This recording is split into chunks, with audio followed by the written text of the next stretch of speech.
میرا نام عمران ہے۔ میں سندھ کے ایک چھوٹے سے گاؤں سے تعلق رکھتا ہوں۔ 2022 کے سیلاب نے سب کچھ بدل دیا، زمین، گھر، راستے، حتیٰ کہ لوگوں کی آنکھوں کی چمک بھی۔ سیلاب سے ایک رات پہلے میری بیٹی ہورین کھڑکی سے باہر دیکھ کر بولی، ابو کیا دریا کو غصہ آ گیا ہے؟ میں مسکرایا، اس کے بال سنوارے اور کہا، نہیں بیٹا، بس تھوڑا شور کر رہا ہے۔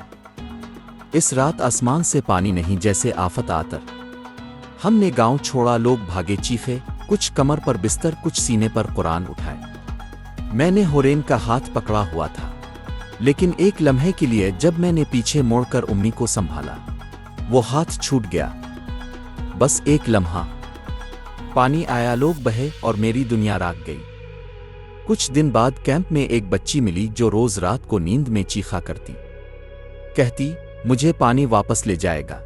میں دوڑا، اسے دیکھا، ہورین نہیں تھی، مگر آواز بالکل ویسی تھی۔ میں نے ہر شہر، ہر کیمپ چھان مارا، اخبار میں تصویریں دیکھیں، ریڈیو پر اعلان کروائے۔ ہر بار ایک امید، ہر بار ایک دھوکہ۔ پھر ایک دن سکھر کے قریب ایک بزرگ نے بتایا کہ انہوں نے ایک چھوٹی بچی کو سفید کپڑوں میں دریا کے کنارے اکیلا بیٹھے دیکھا تھا جب پانی آتر چپکا تھا۔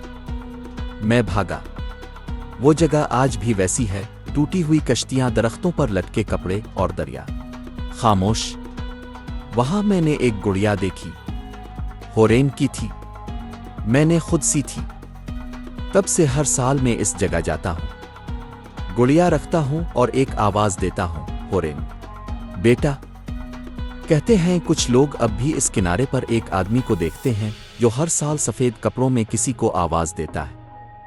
شاید ہورین واپس آ جائے، شاید میں خواب میں اس کا ہاتھ پھر سے پکڑ سکوں۔